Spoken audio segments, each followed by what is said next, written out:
ಹೀಗೆ ಮಂಡ್ಯದಲ್ಲಿ ಈ ಒಂದು ಪವರ್ ಪಾಲಿಟಿಕ್ಸ್ ಕೂಡ ನಡೀತಾ ಇದೆಯಾ ಅನ್ನುವಂತಹ ಒಂದು ಅನುಮಾನವೂ ಕೂಡ ಇದ್ದೇ ಇದೆ. ಸ್ವಲ್ಪ ನಾವೇ ಹೊಂಟೋಗ್ಬಿಡ್ತೀವಿ ಸರ್. ಹಿಂದೆ ತಗೊಳ್ಳಿ ಸರ್. ದೂರ ದೂರ ತಗೊಳ್ಳಿ ಸರ್. ದೂರ ತಗೊಳ್ಳಿ ದೂರ ತಗೊಳ್ಳಿ ಹೋಯ್ತು. ಎಸ್ ಸರ್, ಈಗಾಗಲೇ ಮುಖ್ಯಮಂತ್ರಿ ಕುಮಾರಸ್ವಾಮಿಯವರು, ಅನಿತಾ ಕುಮಾರಸ್ವಾಮಿಯವರು ಕೂಡ ಚಾಮುಂಡೇಶ್ವರಿ ಬೆಟ್ಟದಲ್ಲಿ ತಾಯಿ ಚಾಮುಂಡಿಗೆ ಪೂಜೆ ಸಲ್ಲಿಸಿ ವಾಪಸ್ ಆಗ್ತಾ ಇರುವಂತಹ ದೃಶ್ಯವನ್ನು ನೋಡ್ತಾ ಇದ್ವಿ. ತಮ್ಮ ಪುತ್ರನ ಒಂದು ನಾಮಪತ್ರ ಸಲ್ಲಿಕೆಯ ಸಂದರ್ಭದಲ್ಲಿ ಪತಿ ಪತ್ನಿ ಜೊತೆಯಾಗಿ ಆಗಮಿಸಿದ್ದಾರೆ. ತಮ್ಮ ಪುತ್ರನ ಜೊತೆಗೆ ಆಗಮಿಸಿ ಪೂಜೆಯನ್ನು ಸಲ್ಲಿಸಿದ್ದಾರೆ. ನಂತರ ಇವತ್ತು ನಾಮಪತ್ರ ಸಲ್ಲಿಕೆಗೆ ಬಹಳ ದೊಡ್ಡದಾದಂಥ ಅರೇಂಜ್ಮೆಂಟ್ಸನ್ನು ಇವತ್ತು JDS ಕೂಡ ಮಾಡಿಕೊಂಡಿರತಕ್ಕಂಥದ್ದು.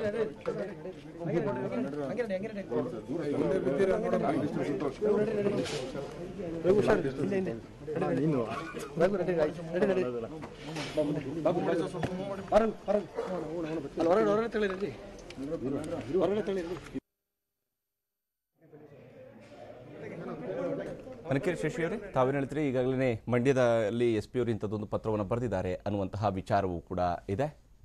ಈಗ ಬಹುಶಃ ನೀವೇ ತೋರಿಸಿದ್ರಿ, ಪ್ರಥಮವಾಗಿ ಅವರು ಅಧಿಕಾರವನ್ನು ದುರ್ಬಳಕೆ ಹೇಗೆ ಮಾಡ್ಕೊಳ್ತಾ ಇದ್ದಾರೆ ಅಂತಂದರೆ ಇದೊಂದು ನಿದರ್ಶನ.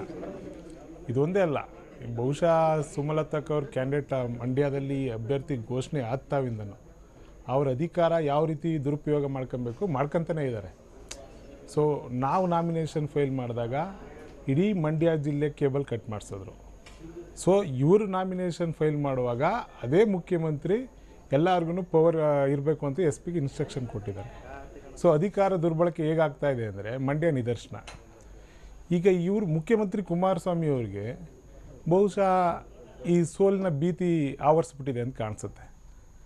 ಈ ಯಾವಾಗ ನಾವು ಸುಮಲತಾಕ್ ಅವರು ಜನ ಅವರೇನು ಚುನಾವಣೆಗೆ ಬರ್ತೀನಿ ಅಂತ ಏನು ಹೇಳಿಲ್ಲ, ನಾವು ನಿಷ್ಠಾವಂತ ಕಾಂಗ್ರೆಸ್ ಕಾರ್ಯಕರ್ತರು ಮತ್ತು ಸ್ವಾಭಿಮಾನಿ ಮಂಡ್ಯ ಜಿಲ್ಲೆಯವರು ಅವರೆಲ್ಲರೂ ಬಂದು ಅವ್ರ ಮನೆಗೆ ಬಂದು ಅಪ್ರೋಚ್ ಮಾಡಿದ್ವಿ. ಕಾಂಗ್ರೆಸ್ಸು ಮಂಡ್ಯದಲ್ಲಿ ದುಸ್ಥಿತಿಲಿದೆ, ಯಾವ ಕಾನ್ಸ್ಟಿಟ್ಯೂನ್ಸಿನೂ ಇಲ್ಲ, ಒಬ್ಬ MLC ಇಲ್ಲ, ಒಬ್ಬ MLA ಇಲ್ಲ, ಒಬ್ಬ MP ಇಲ್ಲ. ಸೊ ನಮಗೆಲ್ಲರಿಗೂ ಶಕ್ತಿ ತುಂಬ್ದಂಗೆ ಆಗುತ್ತೆ. ಸೊ ಈಗಾಗಲೇ ನಾವು ಕಾಂಗ್ರೆಸ್ಗೆ ಓಟ್ ಹಾಕಿ ಹೋದ ಲೋಕಸಭಾ ಚುನಾವಣೆಯಲ್ಲಿ ಕಾಂಗ್ರೆಸ್ ಪಕ್ಷದ ಚಿಹ್ನೆನೇ ಮರ್ತ್ಕೊಂಡ್ಬಿಟ್ಟಿದ್ದೀವಿ. ನಾವು ಮೈತ್ರಿ ಅಭ್ಯರ್ಥಿ ಈ ಚುನಾವಣೆಯಲ್ಲಿ ನಾವು ಪಕ್ಷದ ಏನಾದರೂ ಹಸ್ತನ ಮರ್ತ್ಕೊಂಡ್ಬಿಟ್ರೆ ಮುಂದಿನ ದಿನಗಳಲ್ಲಿ ನಮ್ಗೆ ಯಾರು ಈ ಸಲ ನಿಮ್ಮ ಪಕ್ಷ ಸಿಂಬಲ್ ಏನಿಲ್ಲಲ್ಲ ಅಲ್ಲಿ. ಈ ಸಲ ನಾವು ಫಸ್ಟ್ ಅಪ್ರೋಚ್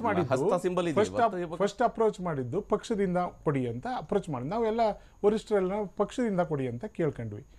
ಪಕ್ಷ ಏನು ಮಾಡ್ತು, ನೀವೆಲ್ಲ 7 JDS ಗೆದ್ದಿದ್ದಾರೆ, ಅದು ಭದ್ರಕೋಟೆ ಅಂತ ಅವರೇ ತೀರ್ಮಾನ ಮಾಡಿಬಿಟ್ರು. ಜನಗಳ ನಾಡಿ ಮಿಡಿತ ಏನು ಅಂತೇಳಿ ಒಂದು ಮೀಟಿಂಗ್ ಮಾಡಿಲ್ಲ, ಮಂಡ್ಯದೊಳಗಡೆ ಒಂದು ಮೀಟಿಂಗ್ ಮಾಡಿಲ್ಲ. ಕಾಂಗ್ರೆಸ್ ಕಾರ್ಯಕರ್ತರು ಇದ್ದೀರಾ, ಬದುಕಿದ್ದೀರಾ ಇಲ್ವಾ ಅಂತೇಳಿ ಒಂದು ಮೀಟಿಂಗ್ ಮಾಡಿಲ್ಲ. ಸೊ ಏನು ಮಾಡಿದ್ರು, ಮೈತ್ರಿ ಧರ್ಮ ಪಾಲನೆ ಮಾಡಬೇಕು ಅವರೇ ಡಿಸೈಡ್ ಮಾಡಿಬಿಟ್ಟು ಟಿಕೆಟು ಕೊಟ್ಬಿಟ್ರು. ಟಿಕೆಟ್ ಕೊಟ್ಕೊಳ್ಳಿ, ಸಂತೋಷ.